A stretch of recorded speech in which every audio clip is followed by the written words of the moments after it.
Okay. तो आइए आज के इस सेशन को प्रार्थना के द्वारा आरंभ करते हैं। प्रभु, आपको धन्यवाद देना चाहते हैं और एक बार आपने इस अवसर को दिया कि हम आपके विषय में आपके महानता को देखें। प्रभु, अनुग्रह करें कि इन सत्यों को हम समझ पाए प्रभु, और कोई भी तरह का डिस्टर्बेंसेस से हमें दूर रख प्रभु। धन्यवाद के साथ हम सबको आपके चरणों में सौंपते हैं। सारा आदर सम्मान और महिमा आप ही को देके ये विनती यीशु मसीह के महान नाम से मांगते हैं, आमीन। तो मसीह का सिद्धांत का अध्ययन हम कर रहे थे, जहां हमने इन तमाम विषयों को इससे पहले के सेशंस में देख लिए हैं। आज हम पुनरुत्थित और महिमान्वित मसीह के विषय में देखने जा रहे हैं,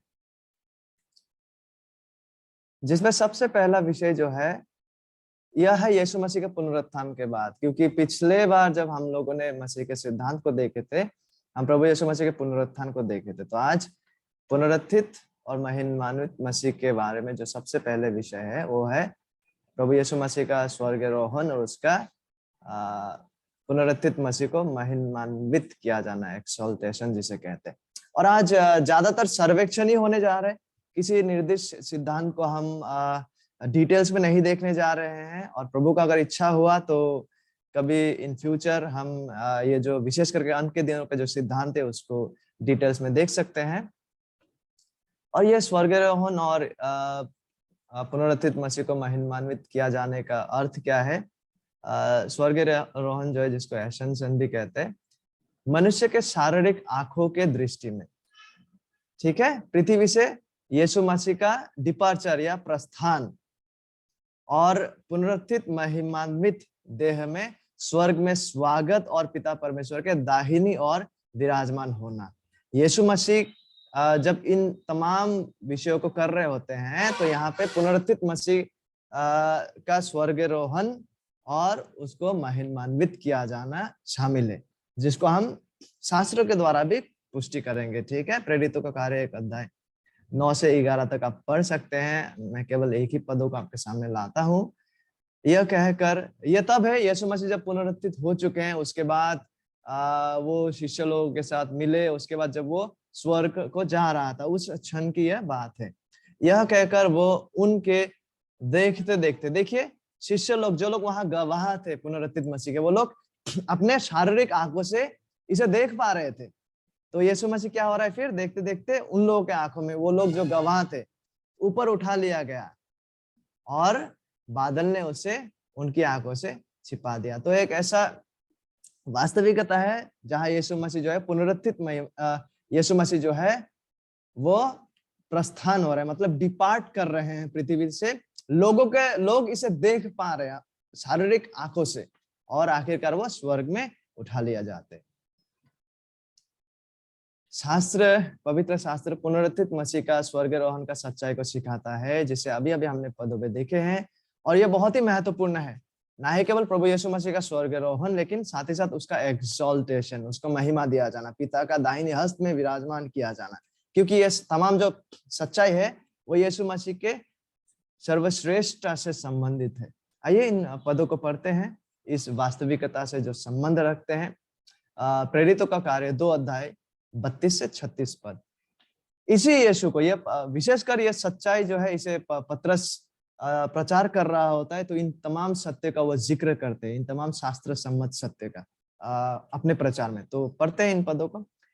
इसी यीशु को परमेश्वर ने जिलाया, यहाँ यीशु मसीह का पुनरुत्थान का बातें शामिल है, जिसके हम सब गवाह हैं।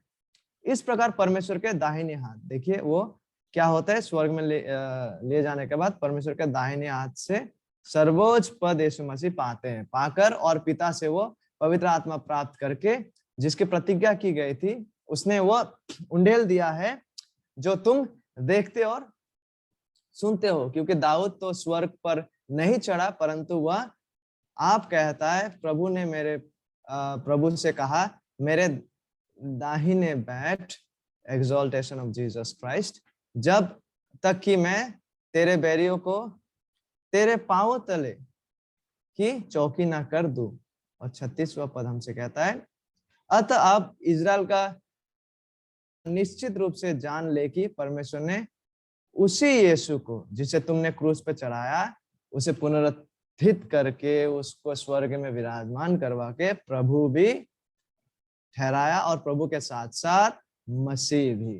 ठीक है, तो यह प्रभु यीशु मसीह का स्वर्गारोहण और उसका एक्सॉल्टेशन, उसे महिमान्वित किए जाने का वास्तविकता को हम शास्त्र का इस हिस्से में देख पाते हैं। यीशु ने उद्धार का कार्य को समाप्त करने के बाद, जिसको हमने देखा है कि नहीं, प्रभु यीशु मसीह का जीवन, उसका मृत्यु, उसका समाप्त कार्य को हमने देखे जब हम इससे पहले वाले जो सीरीज को जब स्टडी कर रहे थे। और उसके बाद क्या होता है, यीशु मसीह का पुनरुत्थान होता है, लेकिन पुनरुत्थान के बाद उसका स्वर्गारोहण होता है, जिसको आज हम देख रहे हैं। और यीशु अब पिता परमेश्वर के दाहिनी और सिंहासन में विराजमान है, जो सिंहासन परमेश्वर का अनंत और सार्वभौमिक यानी कि यूनिवर्सल राज्य के सिंहासन है। तो यह तमाम वास्तविकताएं जो है विशेष करके जिसे आज हम देख रहे हैं, वो यीशु मसीह का स्वर्गारोहण और उसको महिमान्वित किए जाने से है, और उसे पिता के दक्षिण हस्त में प्रभु यीशु मसीह है, जो सिंहासन परमेश्वर का अनंत और सार्वभौमिक यानी कि यूनिवर्सल राज्य के सिंहासन है। तो अभी हम क्या करने जा रहे हैं, स्वर्गारोहण को बहुत संक्षेप में हमने देख लिया, क्योंकि काफी सारे विषयों को कवर करना है यहाँ पे, इसीलिए केवल सर्वेक्षण ही हम कर पाएंगे, आज बारीकी से नहीं देख पाएंगे। और अभी हम क्या करने जा रहे हैं, यीशु मसीह का स्वर्गारोहण को देखने के बाद, उसको महिमान्वित किए जाने को देखने के बाद हम क्या देखने जा रहे हैं, अभी पुनरुत्थित और महिमान्वित यीशु को शास्त्र में हम और किन किन कार्यों और घटनाओं और विषयों में देख पाते हैं जो भविष्य में होने जा रहा है, या फिर जो अभी भी हो रहा है, और किन किन कार्यों में हम देख पाते हैं महिमान्वित और पुनरुत्थित मसीह को शास्त्र के द्वारा। इन विषयों को भी आज हम संक्षेप में देखेंगे, हम केवल सारांश में देखेंगे या सर्वेक्षण करेंगे। ठीक है, सबसे पहले हम देखने जा रहे हैं पुनरुत्थित और महिमान्वित मसीह का मध्यस्थता का प्रार्थना को, फिर हम देखने जा रहे हैं विश्वासियों का उठा लिया जाना। हालांकि ये काफी तर्क संगत है, डिबेटेबल टॉपिक्स है, क्योंकि कोई दृष्टिकोण, कोई विश्वासी लोग हैं जो इस दृष्टिकोण से देखते हैं कि कुछ बातें जो है वो एक ही क्षण में हो रहा है, कोई इसे क्रम के अनुसार देख पाते कि कुछ आगे हो रहा है, कुछ बाद में हो रहा है। लेकिन शास्त्र में हम इन तमाम बातों को देख पाते हैं कि प्रभु यीशु मसीह का मध्यस्थता का प्रार्थना, विश्वासियों का उठा लिया जाना जो कि रैप्चर जिसे कहते हैं, और विचार का सिंहासन या मसीह के न्याय का आसन, ठीक है, और मसीह के द्वितीय आगमन, 1000 वर्ष का राज्य, महान सफेद सिंहासन और अंतिम न्याय और अनंत भविष्य। विशेष करके ये जो घटनाएं हैं, ये 20 से लेके दूसरा से लेके यहाँ तक, इसको कोई दृष्टिकोण ऐसा है, विश्वासी लोग जो इसमें काफी सारे विषयों को एक साथ होते हुए देख पाते हैं और इस तरह से अपना व्यू को रखते हैं। कोई कहते हैं नहीं, ये क्रम के अनुसार घटते हैं। प्रभु का अगर इच्छा हुआ कभी तो हम जब एस्काटोलॉजी स्टडी करेंगे तो हम देखने जा रहे हैं इन सारा व्यूज को, तब हम लोग डिटेल्स में आलोचना कर सकते हैं, लेकिन आज हम केवल सर्वेक्षण कर रहे हैं। तो सबसे पहला इन बातों में हम क्या देखने जा रहे हैं, प्रभु यीशु मसीह का मध्यस्थता का प्रार्थना, फिर हम रैप्चर और बाकी इन बातों में आएंगे। प्रत्येक सच्चा विश्वासियों के लिए महिमान्वित यीशु स्वर्ग में मध्यस्थता का प्रार्थना, निवेदन और विनती करता है। क्योंकि हम आज सर्वेक्षण कर रहे हैं, तो ये जो पॉइंट को मैंने यहाँ पे बताया, इसका हम केवल क्या करेंगे, शास्त्र में से पुष्टि करेंगे, कुछ पदों का हम पढ़ेंगे। तो इस सच्चाई को लेके 2 पदों को आपके सामने रखना चाहूंगा कि महिमान्वित और पुनरुत्थित जो हमारा मसीह है, वो स्वर्ग में प्रत्येक सच्चा विश्वासी के लिए निवेदन, विनती, प्रार्थना कर रहे हैं। रोमी 8:34। फिर कौन है जो दंड की आज्ञा देगा? मसीह ही है जो मर गया वरन मुर्दों में से जी भी उठा और परमेश्वर के दाहिनी ओर है। He has been ascended। वो उनका स्वर्गारोहण के बाद उनका वहां पे उनको महिमान्वित किया गया, एक्सॉल्टेड, दाहिनी ओर है। और वो क्या कर रहे हैं वहां पे? हमारे लिए, प्रत्येक सच्चा विश्वासियों के लिए वो निवेदन भी करता है, जो वास्तविकता आज भी हो रहे हैं प्रत्येक सच्चा विश्वासियों के साथ। ठीक है, जो प्रभु यीशु मसीह कर रहे हैं प्रत्येक सच्चा विश्वासियों के लिए। इब्रानी 7:25।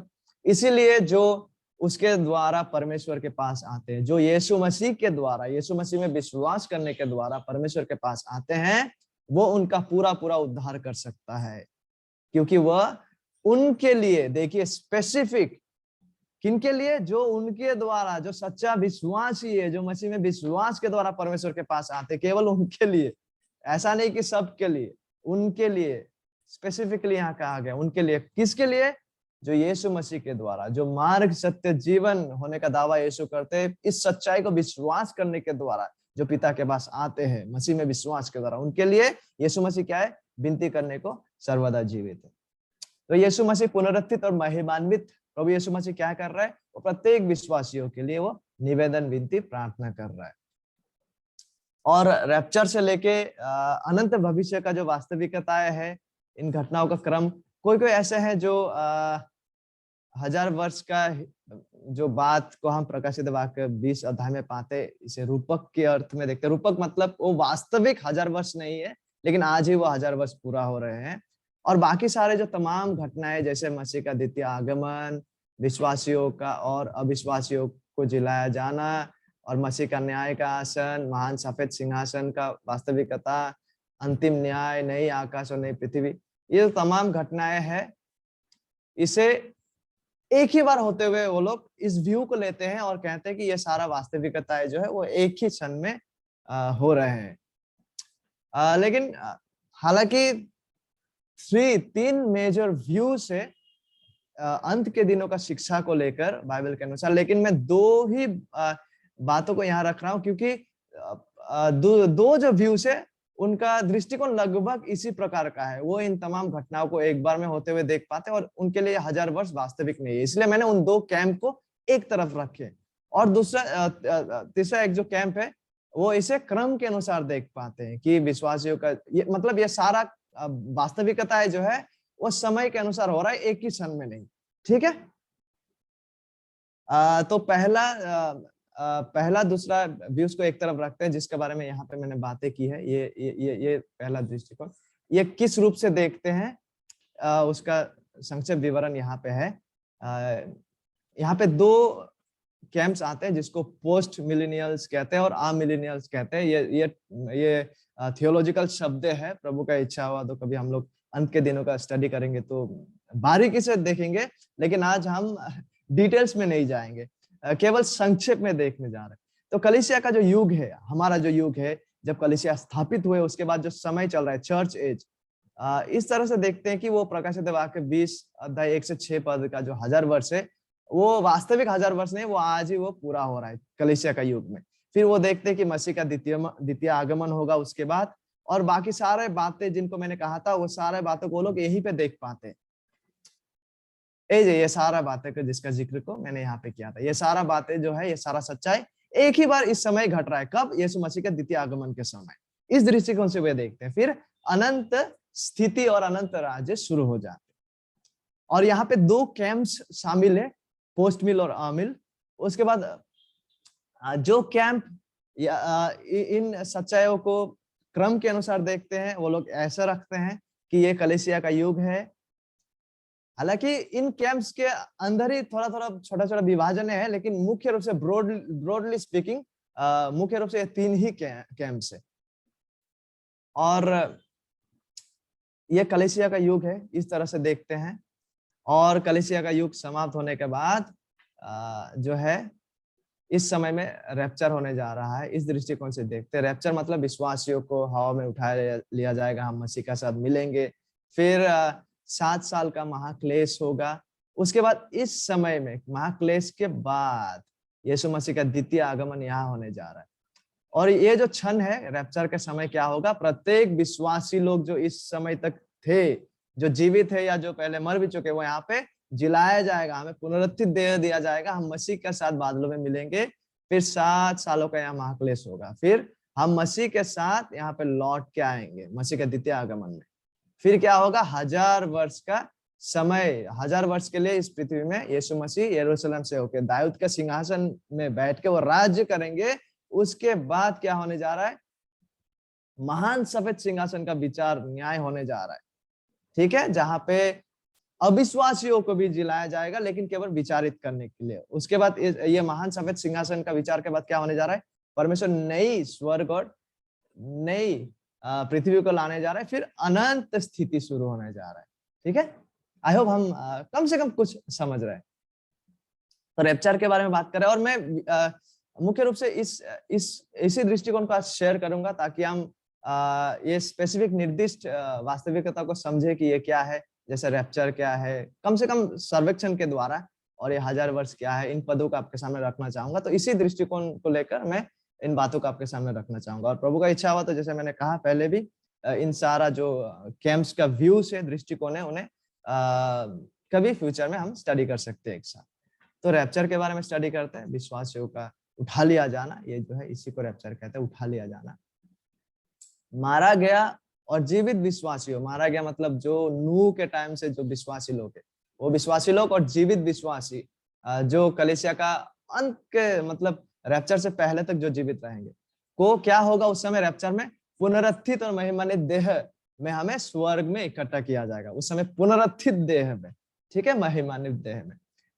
तो इन सच्चाई को कौन सा पदों में जिक्र किया पाते हैं, कौन सा पद सामने लाया जाता है, इसको एक्सप्लेन करने के लिए रैप्चर को पहला थिस्सलुनीकियों 4 अध्याय 14 से 17 पद। क्योंकि यदि हम विश्वास करते हैं कि यीशु मरा और जी भी उठा, तो वैसे ही परमेश्वर उन्हें भी जो यीशु में सो गए, देखिए बहुत पहले, आज से 1000-2000 साल पहले, उसी के साथ ले आएगा जब रैप्चर का समय आएगा। क्योंकि हम प्रभु के वचन के अनुसार तुमसे यह कहते हैं कि हम जो जीवित है और प्रभु के आने तक बचे रहेंगे, जो बचे रहेंगे, सोए हुए से कभी आगे ना बढ़ेंगे, क्योंकि प्रभु आप ही स्वर्ग से उतरेगा। उस समय ललकार और प्रधान दूत का शब्द सुनाई देगा और परमेश्वर की तुरही फूकी जाएगी, और जो मसीह में मरे हैं, मसीह में मरे, चाहे वो पुराने नियम का विश्वासी हो या नया नियम का हो, देखिए जो मसीह में मरे हैं, यहाँ पे केवल विश्वासी लोगों का पुनरुत्थान होने जा रहा है, ठीक है, केवल विश्वासियों को पुनरुत्थित और महिमान्वित देह दिया जाने वाला है, क्योंकि जो मसीह में मरे वह पहले जी उठेंगे, तब हम जो जीवित और बचे रहेंगे उस समय में उनके साथ बादलों पर उठा लिए जाएंगे। यही शब्द को रैप्चर कहते हैं, ठीक है, उठा लिया जाएंगे कि हवा में प्रभु से मिले, और इस रीति से हम सदा प्रभु के साथ रहेंगे। तो रैप्चर के लिए कुछ और पैसेजेस को और पदों को रखा जाता है, जैसे यूहन्ना 14 अध्याय 3 पद और पहला कोरिन्थियों 15 अध्याय 51 से 58 पद। इनको आप खुद से सेल्फ स्टडी कर सकते हैं। तो आइए उसके बाद देखते हैं विचार का सिंहासन, मसीह के न्याय का आसन। यहाँ पे मुख्य रूप से किस बातों को लाया जाता है कि जो विश्वासियों का जो प्रभु यीशु मसीह विश्वासियों का प्रति जो विचार को करने जा रहा है, पुनरुत्थित और महिमान्वित मसीह सच्चा विश्वासियों का विचार करेगा, लेकिन पापों का दंड प्रदान करने के लिए नहीं, ठीक है, क्योंकि जो यीशु मसीह में उसमें कोई दंड किया गया नहीं। तो किस लिए ये विचार हो रहा है? वरन अनंत पुरस्कार प्रदान करने के लिए जो विचार को किया जाएगा। किसके संबंध में? विश्वासियों के संबंध में। आइए देखते हैं पहला कोरिन्थियों 3 अध्याय 10 से 15 पद को आप पढ़ सकते हैं। मैं केवल कुछ ही पदों को रख रहा हूँ क्योंकि हमें और भी काफी सारे विषयों को कवर करना है, ठीक है। क्योंकि मैं पढ़ रहा हूँ इन पदों को, क्योंकि उस नींव को छोड़ जो पड़ी है और वो यीशु मसीह है, कोई दूसरी नींव नहीं डाल सकता। यदि कोई इस नींव पर सोना या चांदी या बहुमूल्य पत्थर या काठ या घास या फूस का रद्दा रखे, यहाँ पे देखिए सोना और चांदी मतलब जो इस नींव को बहुत बहुमूल्य मानकर उस तरह से अपने आप को समर्पित करता है, या फिर कोई जो है जो काट या घास या फूस का रद्दा रखे, मतलब ये जरूरी नहीं कि पाप युक्त है, मतलब लेकिन एक ऐसा तरीके से है कि आप यहाँ पे मूल्यहीन रीति से आप कार्य को कर रहे हैं मसीह के लिए, अर्थपूर्ण रूप से आप अपने आप को मसीह के लिए नहीं दे रहे हैं, मसीह के कार्य के लिए नहीं दे रहे हैं। यद्यपि हो सकता है आप विश्वासी है, लेकिन आप क्या कर रहे हैं? घास फूस, मतलब उस मेहनत, उस लगन, उस मूल्य के साथ कंपैरेटिवली उनके तुलना में जो सोने और चांदी जो मतलब काफी मेहनत और संघर्ष कर रहे हैं मूल्यवान मानकर, उस तरह से नहीं कर रहे, लेकिन घास फूस का रद्दा को आप रख रहे, तो क्या होगा? तो हर एक का काम प्रकट हो जाएगा कि हम किस तरह से प्रभु यीशु मसीह में विश्वास के द्वारा प्रभु के लिए जी रहे हैं। उस बुनियाद पर क्या होने जा रहा है? हर एक का काम प्रकट हो जाएगा, क्योंकि वह दिन उसे बताएगा, इसलिए कि आग के साथ प्रकट होगा और वो आग हर एक का काम परखेगी कि कैसे है। हम यीशु मसीह के लिए जो भी करते हैं, क्या जरूरी नहीं कि यद्यपि यहाँ पे सेवक और सेवकाई के बातों को किया जा रहा है मुख्य रूप से, लेकिन अन्य बाकी विश्वासियों को भी पुरस्कार दिया जाएगा, उसका भी बातें जिक्र हम पाते हैं शास्त्र में। इसीलिए हम किस तरह से प्रभु के लिए जी रहे हैं, कितना समर्पण के साथ, किस तरह से, किस मूल्य को हम दे रहे हैं प्रभु का कार्य को, अनंत विषयों को, तो क्या होगा, प्रकट होने जा रहा है वो, ठीक है, और उसे परखा जाएगा आग से। और 14 पद हमसे कहता है जिसका काम उस पर बना हुआ स्थिर रहेगा, जब ये परखा जाएगा हम पर, और जिसका काम बना हुआ स्थिर रहेगा वो मजदूरी पाएगा, ठीक है। यदि किसी का काम जल जाएगा, अगर वो घास फूस में है तो वो जल जाएगा, तो वो हानि उठाएगा, उस पर हानि होगा, पर वो आप बच जाएगा। देखिए, वो अपना उद्धार को नहीं खोएगा, उद्धार प्राप्त विश्वासी अपना उद्धार को नहीं खोएगा, वो आप तो बच जाएगा, परंतु जलते जलते वो अपना उद्धार को नहीं खोएगा। लेकिन जिस तरह से पुरस्कार उसको मिलने जा रहा था, जिस तरह का सेवा को वो अनंत राज्य में प्रदान कर सकते थे,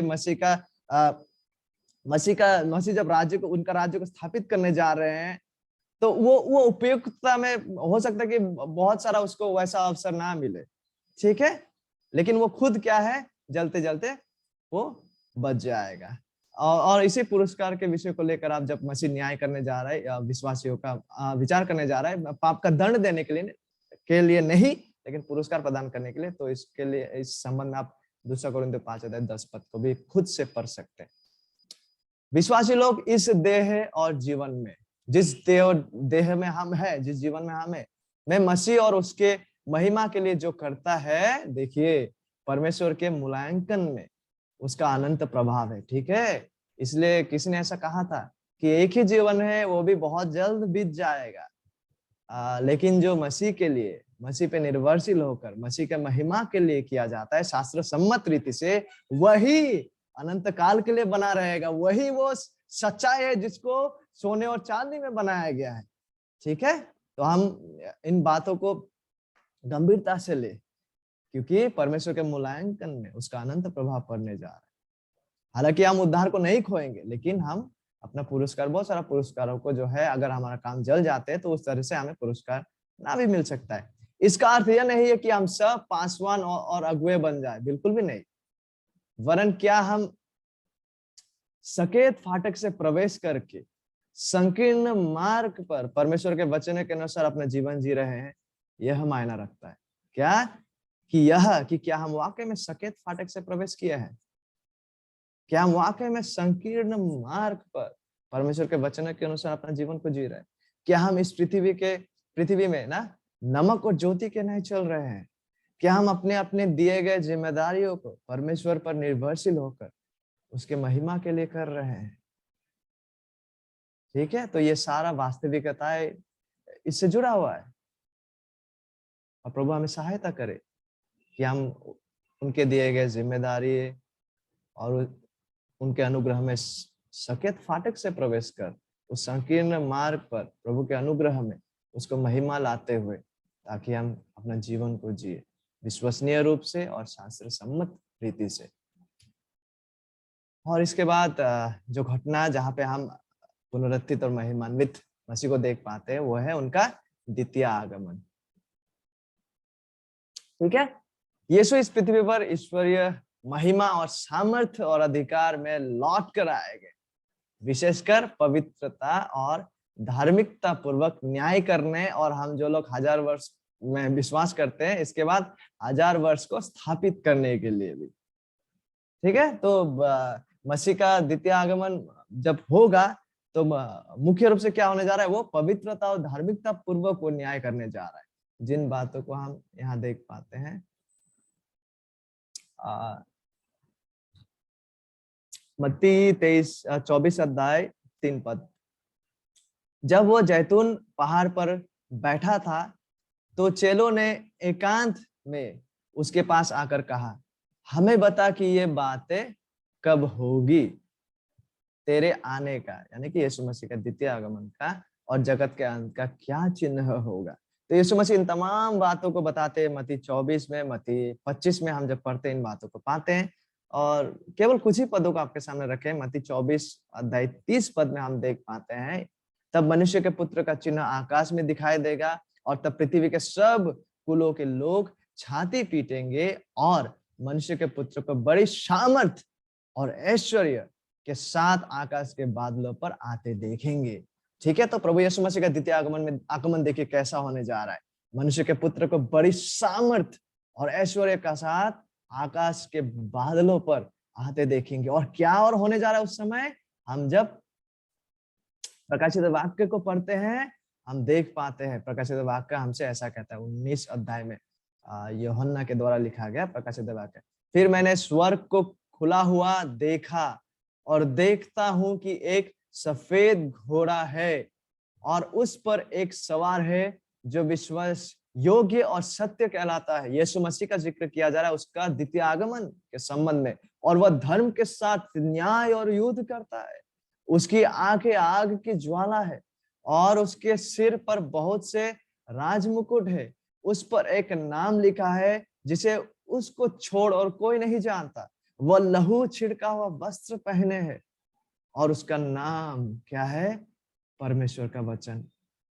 परमेश्वर का वचन कौन है? यूहन्ना के सुसमाचार में जब हम पढ़ते हैं वो यीशु मसीह है। आदि में वचन था, वचन परमेश्वर के साथ था और वचन परमेश्वर ही था और वचन देहधारी हुआ। कौन है परमेश्वर का वचन? विशेषकर यूहन्ना परमेश्वर का वचन को यीशु मसीह को जिक्र करने में वो उपयोग करते हैं। और ये कौन है, किसका वर्णन किया जा रहा है? यीशु मसीह का द्वितीय आगमन का। 14 पद, स्वर्ग की सेना सफेद घोड़ों पर सवार और सफेद और शुद्ध मलमल पहने हुए उसके पीछे पीछे है।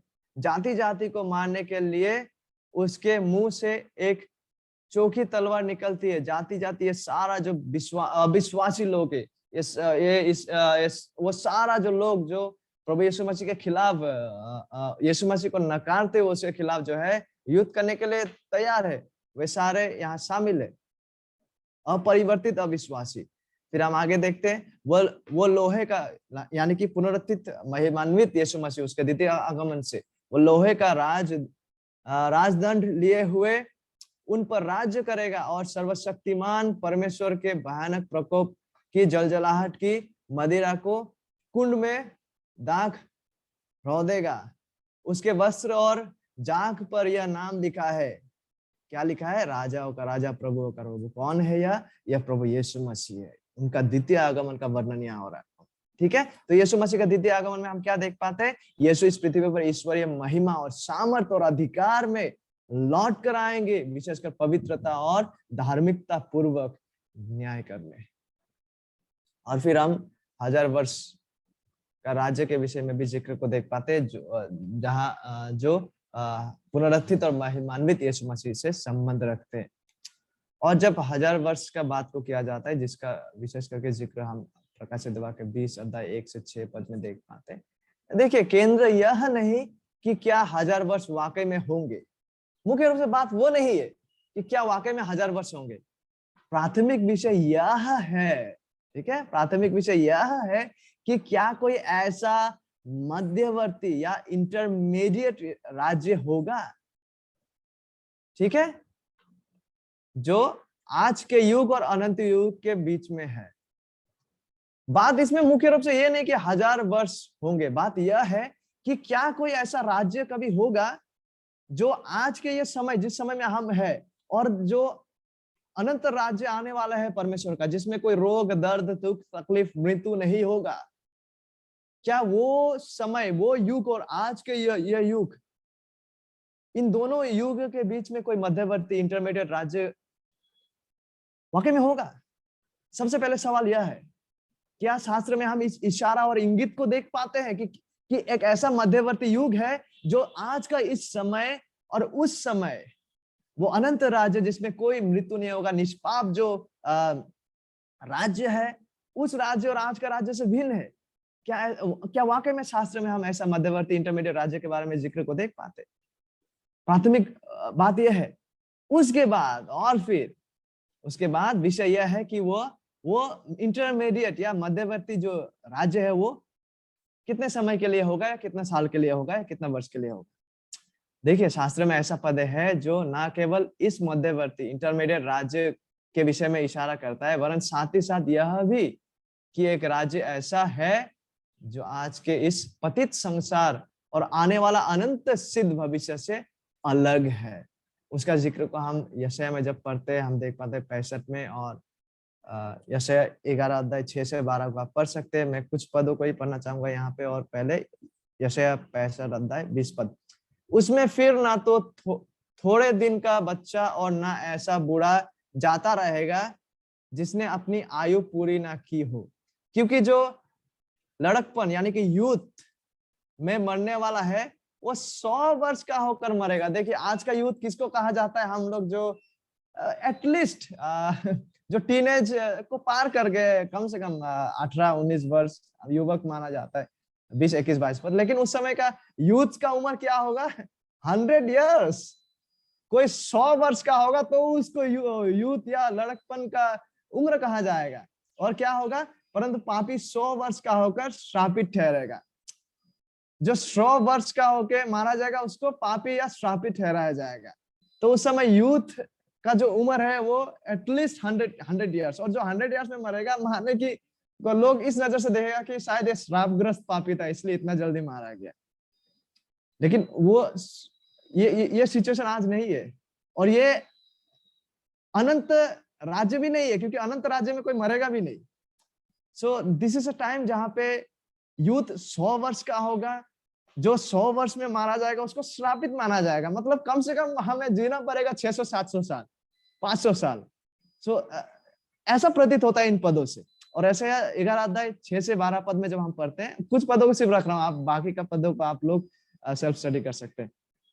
6 पद, तब भेड़िया भेड़ के बच्चे के संग रहा करेगा। देखिए भेड़िया तो भेड़ को फाड़ता है, लेकिन वो क्या होगा उस समय? ये बच्चे एक साथ रहेंगे।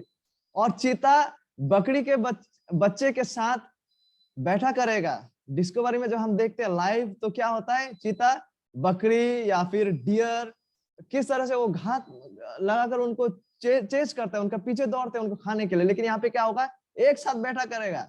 और सिंह बैल के समान क्या खाएगा? भूसा खाया करेगा, भूसा, वेजिटेरियन। और 8वें पद में हम पाते हैं दूध पीता बच्चा करेत, यानी कि एक प्रकार का सांप है, के बिल पर खेलेगा। और दूध छुड़ाया हुआ लड़का नाग, स्नेक, कोबरा के बिल में हाथ डालेगा। क्या हम देख पा रहे हैं? सो ये जो स्टेट है कहीं ना कहीं आज का युग से तो बिल्कुल अलग है। और अनंत राज्य जो वो इटर्नल निष्पाप स्थिति शुरू होने जा रहा है, जहां कोई मरेगा नहीं, उस स्थिति से भी तो बिल्कुल अलग है। तो कहीं ना कहीं ऐसा प्रतीत होता है कि एक ऐसा इंटरमीडिएट या मध्यवर्ती युग है आज के समय से, और वो अनंत राज्य निष्पाप समय से अलग है। ठीक है। और फिर जब हम देख पाते हैं कि ये मध्यवर्ती या इंटरमीडिएट राज्य कितना साल का है, तो प्रकाशित वाक्य में हम देख पाते हैं कि यह जो है वो 1000 वर्ष का होने जा रहा है। तो केवल इन पदों को पढ़ना चाहूंगा। हम लोग डिटेल्स में नहीं जाएंगे, केवल सर्वेक्षण कर रहे हैं, और आज समय भी बहुत सीमित है हमारे पास। केवल सर्वेक्षण करेंगे और थोड़ा बहुत बातों को ही आपके सामने रखना चाहूंगा। प्रकाशित वाक्य 20 अध्याय 1 से 4 पद लिखा हुआ है, फिर मैंने एक स्वर्गदूत को स्वर्ग से उतरते देखा, जिसके हाथ में अथाह कुंड की कुंजी और एक बड़ी जंजीर थी। उसने उस अजगर अर्थात पुराने सांप को, जो इब्लिस और शैतान ने पकड़ के 1000 वर्ष के लिए बांध दिया, और उसे अथाह कुंड में डालकर बंद कर दिया, और उस पर मुहर लगा दी कि वो 1000 वर्ष के पूरे होने तक जाति जाति के लोगों को फिर ना भरमाए। इसके बाद अवश्य है कि वह थोड़ी देर के लिए फिर खोले जाए। फिर मैंने सिंहासन देखा और उन पर लोग बैठ गए, और उनको न्याय करने का अधिकार दिया गया। मैंने उनकी आत्माओं को भी देखा, जिनके सिर यीशु की गवाही देने और परमेश्वर के वचन के कारण काटे गए थे उस महाक्लेश के दौरान, और जिन्होंने ना उस पशु की और ना मतलब वो जो उसकी मूर्ति की पूजा की, जो 666 का बात किया जाए, और ना उसकी छाप अपने माथे और हाथों पर ली थी। वे जीवित होकर मसीह के साथ 1000 वर्ष तक राज्य करते रहे। जब तक ये 1000 वर्ष पूरे ना हुए तब तक शेष मरे हुए ना जी उठे। ये शेष मरे हुए कौन लोग हैं? यहाँ पे ये 1000 वर्ष के लिए, 1000 वर्ष तक में केवल विश्वासी लोग पुनरुत्थित होकर मसीह के साथ राज्य कर रहा है। अभी तक में अविश्वासी लोग नहीं जी उठे। ठीक है, इसलिए यहाँ पे लिखा हुआ है शेष मरे हुए नहीं जी उठे। यह तो पहला पुनरुत्थान है जो विश्वासियों के साथ हो रहा है। धन्य और पवित्र वह है जो इस पहला पुनरुत्थान का भागी है। ऐसे पर दूसरी मृत्यु का कुछ भी अधिकार नहीं, पर वे परमेश्वर और मसीह के याजक होंगे और उसके साथ देखिए 1000 वर्ष तक राज्य करेंगे। तो रैप्चर में उठा लिया गया विश्वासियों के साथ और महाक्लेश के विश्वासियों के साथ महिमान्वित यीशु 1000 वर्ष के राज्य स्थापित करेंगे इस पृथ्वी पर।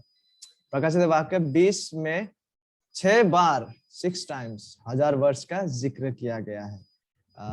और महिमान्वित मसीह दाऊद का सिंहासन से संपूर्ण पृथ्वी पर राज्य करेंगे और शांति का स्थापना करेंगे और प्रत्येक विश्वासी भी उनके अधीन में रहकर उनके साथ राज्य करेंगे। इनके लिए जो पदों को सामने लाया जाते हैं वो भजन 2 या शेर 9, इन पदों को आप सेल्फ स्टडी कर सकते हैं। और फिर महान सफेद सिंहासन और अंतिम न्याय को हम देख पाते जिसका जिक्र प्रकाशित वाक्य 20 अध्याय 11 से 15 पद में। मैं केवल पदों को पढ़ना चाहूंगा।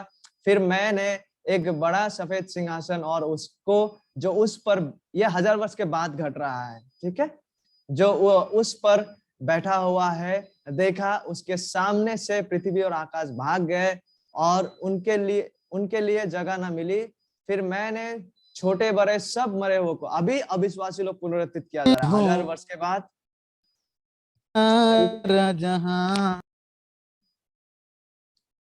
कृपया जिनका ऑडियो ऑन हो रहा है प्लीज म्यूट करके रखिए।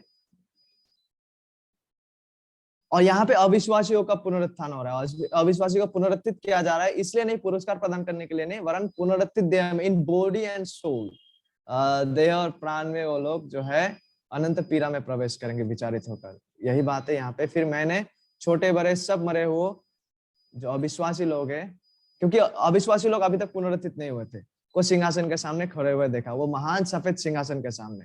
और एक और पुस्तक खोली गई, अर्थात जीवन की पुस्तक, और जैसे उन पुस्तकों में लिखा हुआ था वैसे ही उनके कामों के अनुसार मरे हुओं का न्याय किया गया। समुद्र ने उन मरे हुओं को जो उसमें थे दे दिया, और मृत्यु और अधोलोक ने उन मरे हुओं को जो उनमें थे दे दिया, और उनमें से हर एक के कामों के अनुसार उनका न्याय किया गया। मृत्यु और अधोलोक आग की झील में डाले गए। यह आग की झील दूसरी मृत्यु है, और जिस किसी का नाम जीवन की पुस्तक में लिखा हुआ ना मिला वो आग की झील में डाला गया। यह महान सफेद सिंहासन का अंतिम न्याय और विचार है जिस और यह पृथ्वी हेड कर रहा है, जो 1000 वर्ष के बाद होने जा रहा है।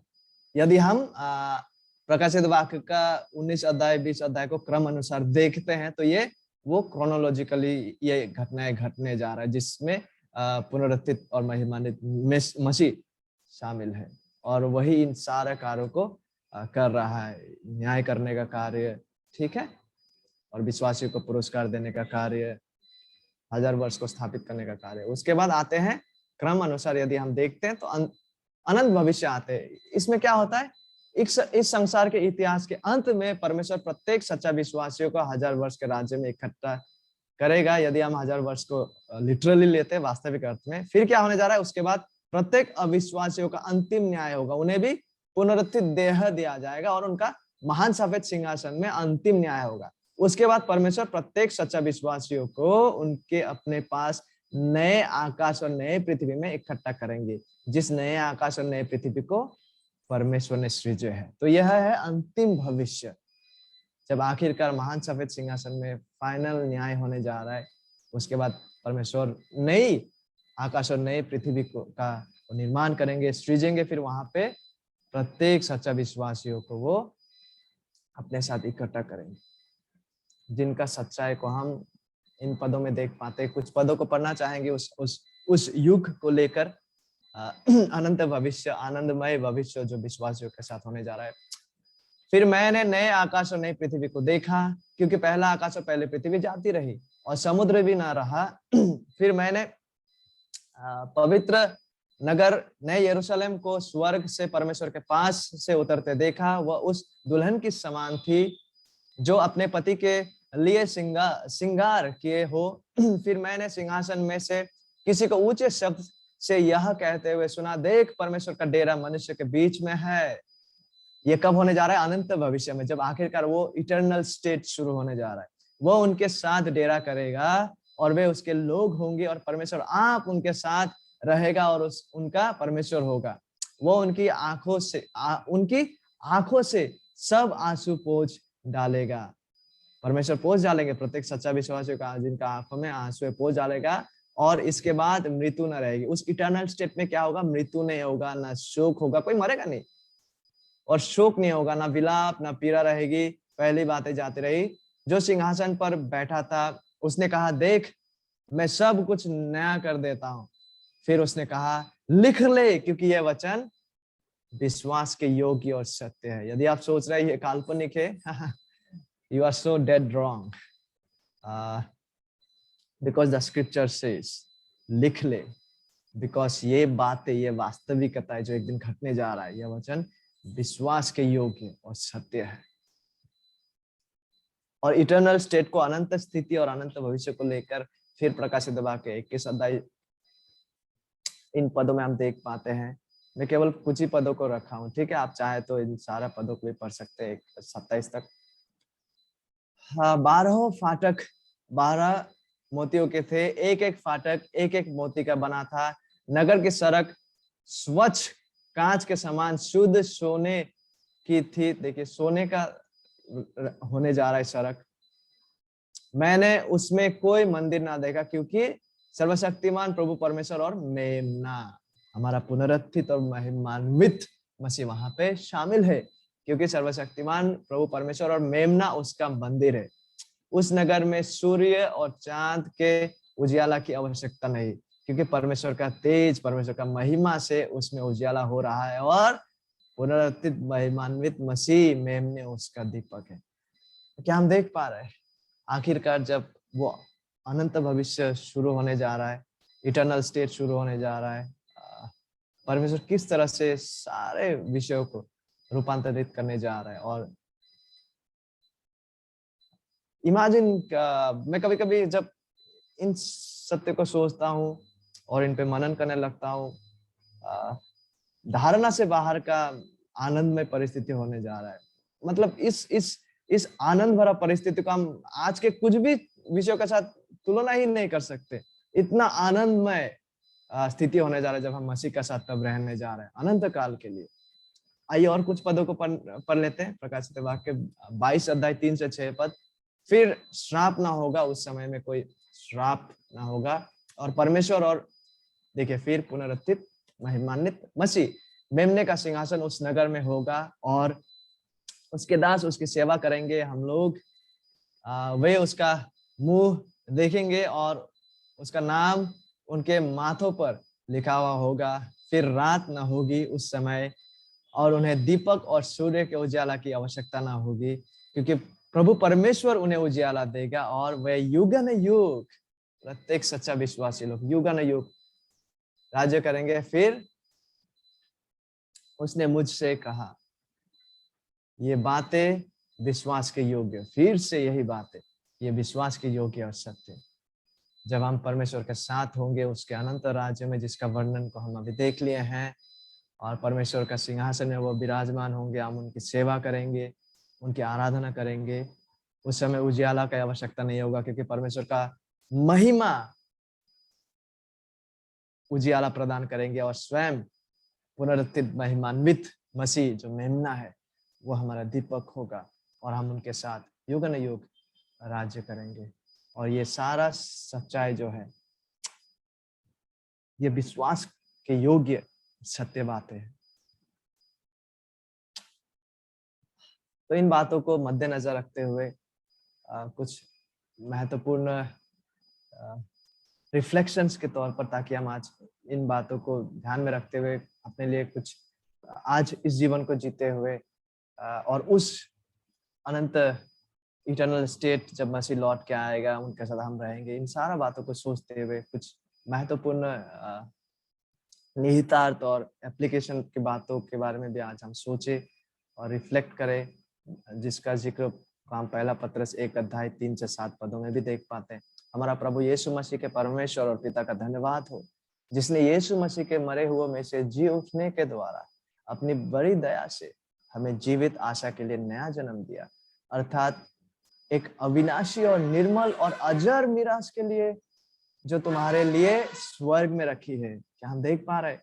अजर मीरास जो हमारे लिए स्वर्ग में रखी है, जो अविनाशी है, निर्मल है, जिनकी रक्षा परमेश्वर के सामर्थ से विश्वास के द्वारा उस उद्धार के लिए जो आने वाला समय में प्रकट होने वाली है की जाती है। इसी कारण इन सारा वास्तविकताओं को मद्देनजर रखते हुए, परमेश्वर का बड़ा दया की ओर देखते हुए, मसीह का समाप्त कार्य की ओर अपना दृष्टि को लगाते हुए, परमेश्वर ने मसीह के द्वारा हमारे लिए जो किया, प्रभु पवित्र आत्मा ने हमारे उद्धार में जो मसीह के बुनियाद पर हमें नया जन्म को दिया, इन सारा बातों को मद्देनजर रखते हुए, और वो आशा जो हमारा है, जब वो अनंत राज्य आरंभ होने जा रहा है, जब हम मसीह के साथ होंगे, जहां सूर्य की आवश्यकता नहीं होगा, इन सारा वास्तविकताओं को स्मरण करते हुए, जो केवल और केवल परमेश्वर का बड़ा दया के अनुसार, परमेश्वर का केवल और केवल परमेश्वर का अनुग्रह के द्वारा संभव हुआ, भ्रष्ट पतित पापी लोगों को प्रभु ने चुनकर बचाया कि हमें ये अविनाशी मीरास, अजर मीरास, निर्मल मीरास हमें प्राप्त हो। इन सारा बातों को अपना दृष्टि में रखते हुए, केंद्र लगाते हुए, इस कारण तुम मग्न होते, ठीक है? Rejoice and be glad. यद्यपि आज इस पृथ्वी में अवश्य है कि अभी कुछ दिन के लिए नाना प्रकार के परीक्षाओं के कारण दुख में हो। यस, हम लोग क्रूस उठा के चल रहे हैं, सक्रा मार्ग से हम चल रहे हैं, जहां पे जीवन में कष्ट और दुख, तकलीफ, तनाव है, but we have a hope. जो मसीह में है, जो मसीह में विश्वास करते, हमारा आशा बहुत है, बहुत। क्या आपने नहीं सुना जो आज आपके सामने पढ़ा गया? क्या हम ये बातों को नहीं देखे जो यूहन्ना हमारे सामने रखे आज प्रकाशित वाक्य में? हमारा आशाकांत नहीं है, मसीह में वी हैव अ होप। हम निष्पाप संसार में एक दिन रहने वाले, निष्पाप आकाश और पृथ्वी होंगे, और सबसे अधिक हम हमारा सर्वश्रेष्ठ उपहार को उस दिन देखने जा रहे हैं, उनसे मिलने जा रहे हैं, स्वयं परमेश्वर से। इन सारा बातों को मद्देनजर रखते हुए, वो जो आनंद हमारा जो मसीह में है, उसके संगति में, वो संतुष्टि और वो मिठास को जो हम पाते मसीह की ओर से, इन सारा बातों को मद्देनजर रखते हुए, वो उद्धार, अनंत उद्धार जो प्रभु ने हमारा संरक्षण करके रखा है, इन सारा बातों को मद्देनजर रखते हुए, यद्यपि हम दुख तकलीफ से होके गुजरे क्यों ना, हर रोज हमें अपना क्रूस उठा के चलना पड़ रहा है, उसके बावजूद we have a hope to rejoice। हमारे पास आशा है कि हम मग्न हो, आनंदित हो, क्योंकि जीवन केवल इस 60-70 साल के लिए नहीं, फॉर ए ट्रू बिलीवर, एक सच्चा विश्वासी के लिए उसका बेस्ट लाइफ इंतजार कर रहा है। 7वां पद, और ये इसलिए है कि तुम्हारे परखा हुआ विश्वास, जो आग से ताए हुए नाशवान सोने से भी कहीं अधिक बहुमूल्य है, यीशु मसीह के प्रकट होने पर, जब प्रभु यीशु मसीह आएंगे, प्रशंसा, महिमा और आदर का कारण ठहरे, ताकि हमें एक प्रकार से प्रभु की तरफ से, ताकि पुरस्कार को हमें मिले। देखिए कितना ही हमारा आशा है, हमें पुरस्कार दिया जाएगा, हम मसीह का साथ रह पाएंगे, ऐसा एक एनवायरनमेंट होने जा रहा है जब हम कभी नहीं मरेंगे, हमें पुनरुत्थित देह दिया जाएगा, मसीह का साथ रहने का हमें अवसर मिलेगा। वाह, प्रत्येक सच्चा विश्वासी हो। लेकिन यहाँ पे गौर करने वाला बात यह भी है, ठीक है, हाय और दुख उस इंसान पर जो देमास की तरह है, हाय आप पर और हम पर, यदि हम देमास के जैसे केवल इस संसार के लिए जी रहे हैं, यदि हमारा दृष्टि और केंद्र केवल इस संसार का सुख और आनंद और अभिलाष में, हाय हम पर आज, यदि हमारा जीवन देमास की तरह है। कितना शोक और दुख मनाते हुए पौलुस इन बातों को रखते हैं। 2 तीमुथियुस 4:10 पर, क्योंकि देमास ने इस संसार को प्रिय जानकर मुझे छोड़ दिया है, मुझे त्याग दिया है और थिस्सलुनीकियों को चला गया है। कितना दुख और हाय उस इंसान पर, यदि हम में से कोई ऐसा है जो परमेश्वर के प्रेम को ठुकराते हैं देमास की तरह। क्या हम में से कोई है जो आते तो है कलीसिया में, जो एक तरह से दिखते हैं कि जो एक तरह से विश्वासी तो देखते हैं, वरन हमारा जीवन का जो चाहत है वो इसी संसार की चीजों के लिए है। हम केवल इसी संसार के लिए जी रहे हैं। हमारा दृष्टि और केंद्र केवल इसी संसार की चीजों पर है। कितना दुख और हाय उस इंसान पर जो देमास की तरह है, जो परमेश्वर के प्रेम को ठुकरा कर यीशु मसीह और उसके साथ रहने का अवसर को आखिरकार तिरस्कार कर देमास के जैसे इस संसार को प्रिय जान लेते हैं और इसी सांसारिक अभिलाषों को चुन लेते हैं। प्रभु अनुग्रह करे यदि हम में से कोई है कि हम वैसा स्थिति से फेर सके। आखिरकार दूसरा पत्रस 1:10-11 पद, इसलिए हे भाइयों, डियर ऑल, अपने बुलाए जाने और चुन लिए जाने को सिद्ध करने का भली भांति यत्न करते जाओ, ताकि हम ऐसे लोग ठहरे जो अपने इलेक्शन की हम वाकई में क्या चुने हुए हैं, अपने बुलाए जाने कि हम क्या वाकई में बुलाए गए व्यक्ति लोग हैं, अपने बुलाए जाने और चुन लिए जाने को सिद्ध करने का भली भांति हम यत्न करते जाए। क्योंकि यदि हम ऐसा करते हैं, पत्रस के अनुसार यदि ऐसा करोगे तो कभी भी ठोकर ना खाओगे, वरन इस रीति से तुम हमारे प्रभु और उद्धारकर्ता यीशु मसीह के अनंत राज्य में बड़े आदर के साथ प्रवेश करने पाओगे। प्रभु हम पर अनुग्रह करे। आइए प्रार्थना करें। प्रभु आपका धन्यवाद देना चाहते हैं, आज के समय के लिए धन्यवाद देना चाहते हैं प्रभु, कि इतने सारे सिद्धांतों को प्रभु अपने अनुग्रह किया कि हम कवर कर सके। सहायता करे कि हम इन सिद्धांतों को समझ पाए और जो भी डिबेटेबल टॉपिक से प्रभु ताकि आने वाले भविष्य में शास्त्र सम्मत रीति से प्रभु ताकि हम उसे एक दूसरे के साथ आलोचना कर पाए। सहायता करे प्रभु ताकि हम देमास का जैसा ना हो, वरन इस महान आशा जो हमारा आप में है प्रभु, जो केवल और केवल आपके दया के बुनियाद पर हम पर उंडेला गया प्रभु, हम कृतज्ञ रहे आपके प्रति और उस आशा में अपना दृष्टि को लगाकर अपने अपने क्रूस को उठाकर इस पृथ्वी में दुख सहते हुए आनंद मनाते हुए हम आपके लिए, आप पर संपूर्ण रूप से समर्पित होकर अपना जीवन को जिए, आपके महिमा के लिए, उस अनंत भविष्य की ओर, उस अनंत आशा की ओर अपना दृष्टि को लगाते हुए अनुग्रह करे और सहायता करे प्रभु हमें इस दौर में और इस जीवन में, इस संकीर्ण मार्ग पे चलते हुए। और यदि हमें से कोई है प्रभु जो अभी तक सक्रिय फाटक के द्वारा प्रवेश नहीं किए, प्रभु आंखों को खोले, दया करे उन पर प्रभु, उनका पत्थर का हृदय को निकाले प्रभु और मांस का हृदय दे और उन्हें बचाए प्रभु। और प्रभु ताकि हम लोग ऐसे लोग ठहरे जो अपने चुन लिए जाने, अपने बुलाए जाने को सिद्ध करने के लिए भले भांति अपने दैनंदिन जीवन में यत्न करते जाए। धन्यवाद के साथ हम सबको आपके चरणों में सौंपते हैं। सारा आदर सम्मान और महिमा आप ही को देके विनती यीशु मसीह के महान नाम से मांगते हैं, आमीन।